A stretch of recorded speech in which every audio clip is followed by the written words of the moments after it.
Bismillahirrahmanirrahim. Alhamdulillah wassalatu wassalamu ala Rasulillah. Asyhadu an la ilaha illallah wa asyhadu anna Muhammadan abduhu wa rasuluhu wa ba'du.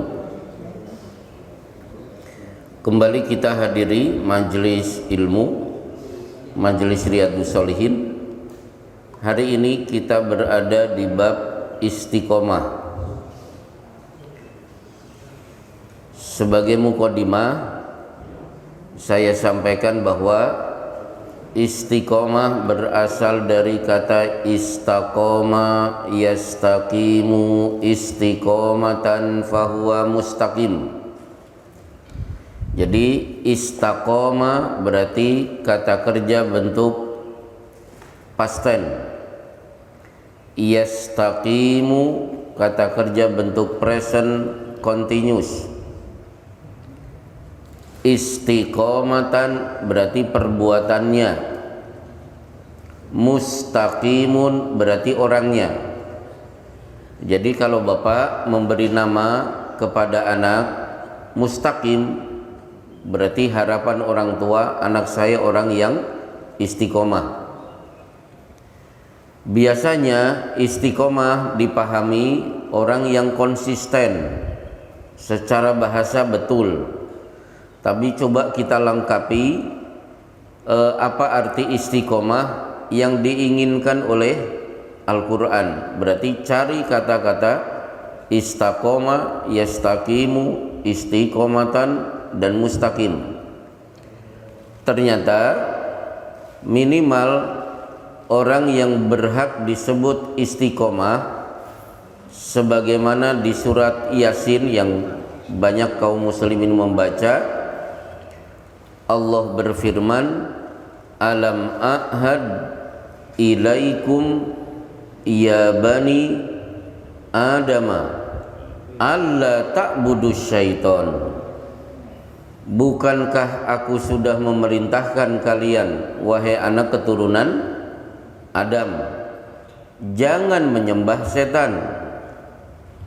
Kalau setan tidak boleh disembah, terus siapa yang saya ibadahi? Wa ani buduni, ibadahi aku, berarti Allah. Orang yang tidak mau menyembah setan, ibadahnya hanya kepada Allah.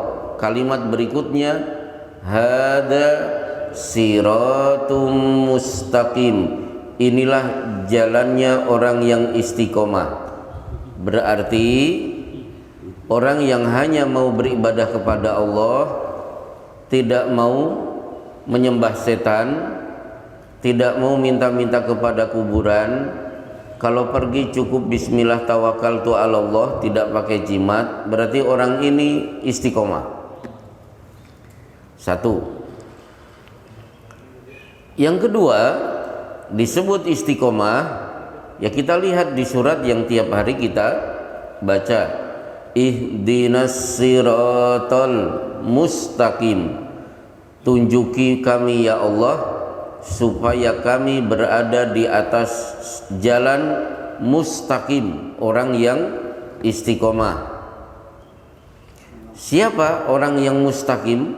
Siratal ladzina an'amta alaihim, jalannya orang yang telah engkau berikan nikmat. Kelihatannya belum jelas siapa yang disebut orang yang dapat nikmat. Lebih jelas kalimat berikutnya, ghairil magdubi, bukannya jalan orang yang engkau murkahi. Siapa yang dimurkai? Yahudi. Kenapa Yahudi dimurkai? Berilmu tidak beramal. Waladdallin, bukannya jalan orang yang sesat. Siapa? Nasrani. Kenapa sesat? Gemar beramal tapi tidak pakai ilmu. Akhirnya yang disebut istiqomah versi surat Al-Fatihah adalah orang yang senantiasa beramal sesuai dengan ilmu. Kalau dia punya ilmu, segera dia amalkan. Sekarang kita gabung. Siapa yang berhak disebut istiqomah? berarti dia adalah satu orang yang senantiasa beribadah kepada Allah, tidak mau beribadah kepada setan. Ada di surat Yasin, alam a'had ilaikum ya bani adam alla ta'budu syaitan innahu lakum aduwwum mubin wa anibuduni hada siratum mustaqim. Jangan sembah setan, ibadahi aku. Itulah jalan orang yang istiqomah.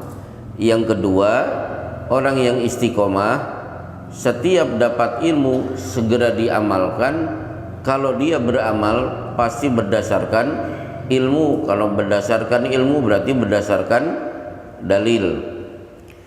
Jadi yang diibadahi Allah ketika dia beribadah pasti sesuai dengan ilmu, dan kondisi ini konsisten sampai dia mati. Inilah orang yang disebut dengan istiqomah. Baik, nah kemudian lawan dari istiqomah itu apa? Futur. Jadi lawan kata dari istiqomah itu futur. Yang tadinya rajin ke masjid, akhirnya ke masjidnya cukup sepekan sekali, hari Jumat, berarti dia futur. Dia sudah tidak istiqomah. Yang tadinya baca Quran sehari 1 juz, sekarang 1 lembar saja ngos-ngosan, berarti dia futur. Dan futur yang paling berbahaya adalah kalau dia murtad. Jadi murtad itu futur paling bahaya. Jadi istiqomahnya sudah hilang sama sekali. Padahal kalau dia sudah murtad, berarti dia pada hari kiamat jelas masuk neraka. Minta apapun, merengek-rengek apapun, tidak akan dikabulkan. Saya kalau baca Quran ketemu rengekan orang kafir di neraka, ya Allah, kasihan betul.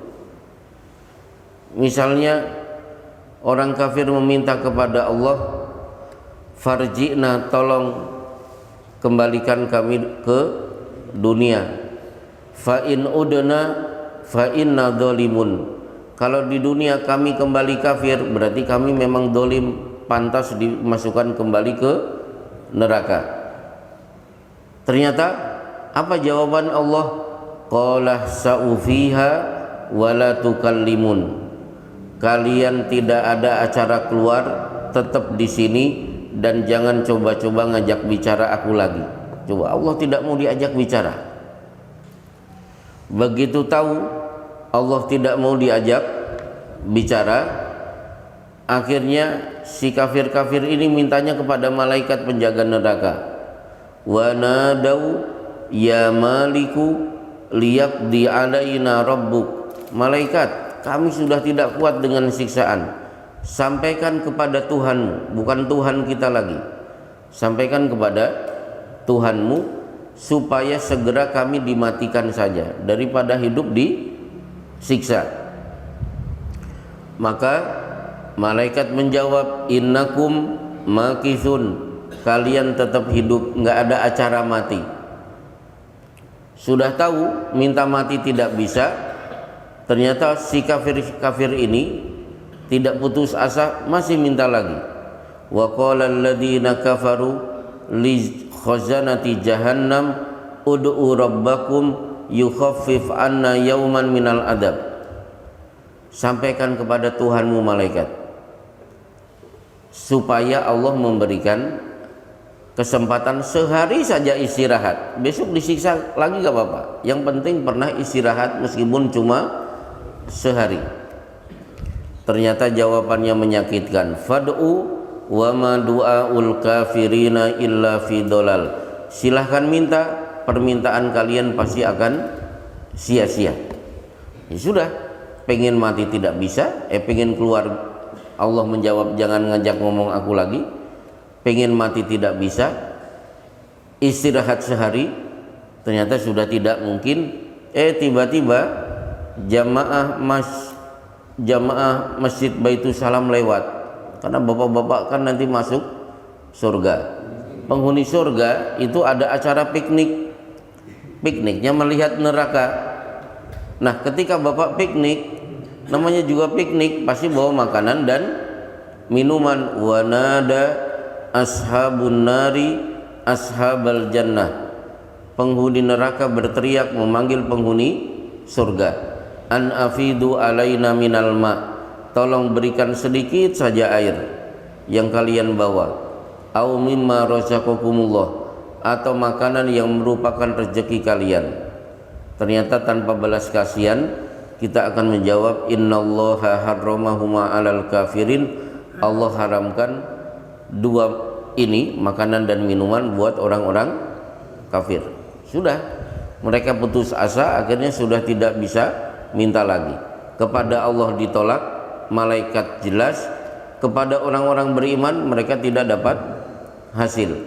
Buah dari apa? Buah dari futur.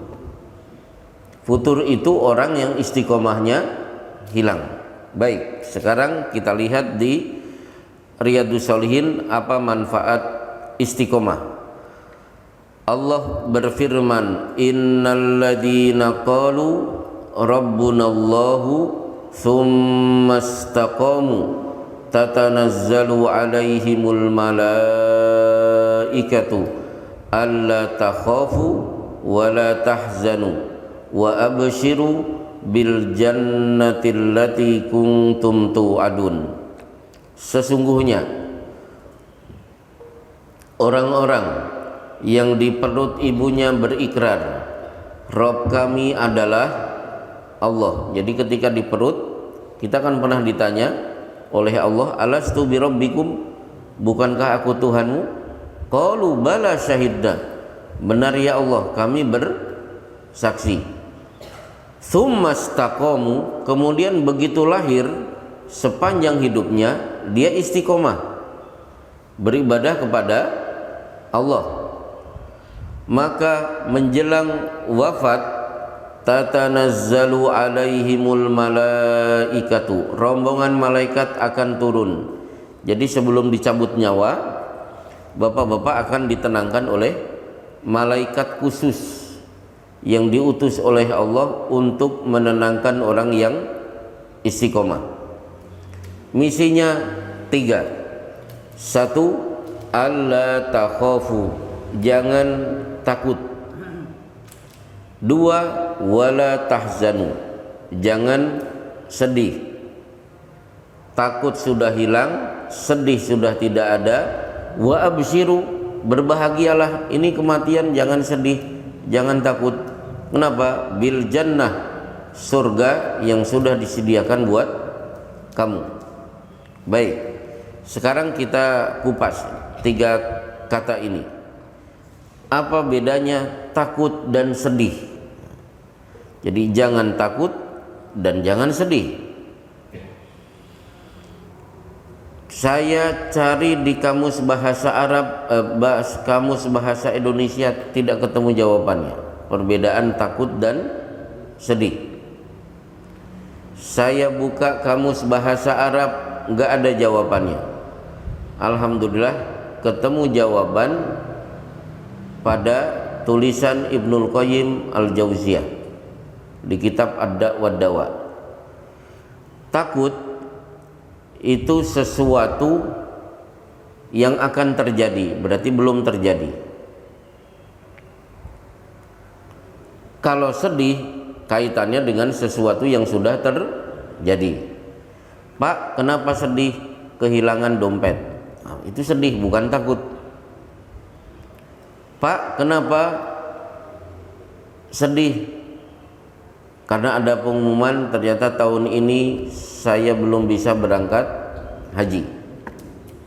Berarti sedih sesuatu yang sudah terjadi. Tapi kalau takut sesuatu yang belum terjadi.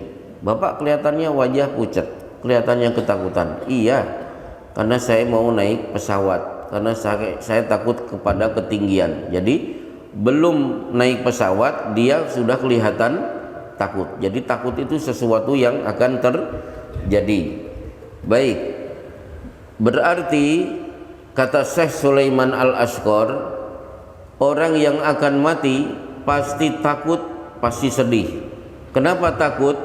Karena dia akan tinggal sendiri dan akan mempertanggungjawabkan amalnya di alam kubur. Kenapa sedih? Karena akan berpisah dengan keluarga. Maka karena orang akan mati itu takut dan sedih, malaikat membawa misi, jangan takut, jangan sedih. Wa abshiru, justru bahagia, bil jannah, dengan surga, allati kuntum tu'adun, yang sudah dijanjikan. Maka setiap muslim saat dicabut nyawa, saat itu juga langsung melihat rumahnya di surga. Sehingga di surat At-Tahrim ayat terakhir, istri Fir'aun menghadapi eksekusi mati yang melakukan suaminya sendiri karena kepergok beriman kepada Nabi Musa. Dia tidak fokus kepada eksekusi mati, tapi justru Rabbi banili indaka baitan fil jannah, ya Allah, itu rumah di surga buatku. Jadi saat dieksekusi justru dia melihat surganya, rumahnya di surga, bukan melihat alat yang akan menghilangkan nyawa dia. Itulah manfaat orang yang istiqomah, menghadapi kematian tidak ada rasa takut, tidak sedih, justru dia bahagia. Akhirnya ternyata malaikat menambahkan kalimat nahnu awliyaukum fil hayatid dunya wa fil akhirah, kami memberi perlindungan kepadamu selama di dunia dan di akhirat. Nah, walakum fiha ma tashtahihi anfusakum, nanti kalau sudah masuk surga, ngalamun apa yang kamu lamunkan pasti dikabulkan. Walakum fiha mataddaun, apa saja yang kamu minta pasti akan diberi. Misalnya Bapak di surga, ingat di dunia pernah naik odong-odong misalnya, itu langsung ada odong-odong, Bapak bisa langsung naik. Jadi kalau ada ini, ayat ini saya berikan sebagai dalil jawaban. Ada anggota pengajian, kalau saya nanti masuk surga, kan saya hobi minum es krim, masih bisa tidak saya minum es krim? Ada hadisnya ini, ayatnya ini. Jadi apa saja yang dia sukai, apa saja yang dia minta pasti akan dikabulkan. Baik, selesai ayat pertama, manfaat orang yang istiqomah. Kemudian masuk ke dalam hadis. An Abi Amri Sufyan ibni Abdillah qala qultu ya Rasulullah qul li fil islami qaulan la as'alu anhu ahadan ghairaka qala qul amantu billahi thumma istaqim. Ya Rasulullah, berikan nasihat kepadaku, cukup satu kalimat dalam Islam. Dengan kalimat itu, setelah itu saya tidak akan bertanya lagi kepada orang-orang selain engkau. Kata beliau, ucapkan aku beriman kepada Allah, setelah itu istiqomah. Baik, jadi siapa yang beriman kepada Allah, pastikan saya akan istiqomah sepanjang saya hidup. Berarti saya tidak mau futur. Nah, sekarang ada pertanyaan, bagaimana caranya istiqomah? Salah satu cara, ya banyak cara sebenarnya. Mungkin Bapak istiqomah itu lewat doa. Ada doa dan ini bagian dari zikir ba'da sholat. Misalnya, Allahumma a'inni ala dzikrika wa syukrika wa husni ibadatika. Ini zikir ba'da sholat, tapi isinya doa. Ya Allah, tolong aku ala dzikrika, supaya aku ingat kepadamu dimanapun dan kapanpun. Ini kan istiqomah. Wa syukrika, aku senantiasa menjadi hamba yang bersyukur kepadamu. Wa husni ibadatika, kalau aku sedang beribadah, ibadahku selalu bernilai bagus. Ini kan istiqomah. Meskipun banyak doa-doa yang lain, misalnya Allahumma inni as'alukal huda wat tuqa wal afafa wal ghina. Ya Allah, aku memohon kepadamu supaya aku diliputi petunjuk, selalu bertakwa, selalu merasa cukup dengan pemberianmu, dan tidak mudah untuk afaf. Afaf itu tidak mudah merengek atas kondisi yang menimpa diriku, kecuali hanya meminta kepada dirimu ya Allah. Ini kan istiqomah juga.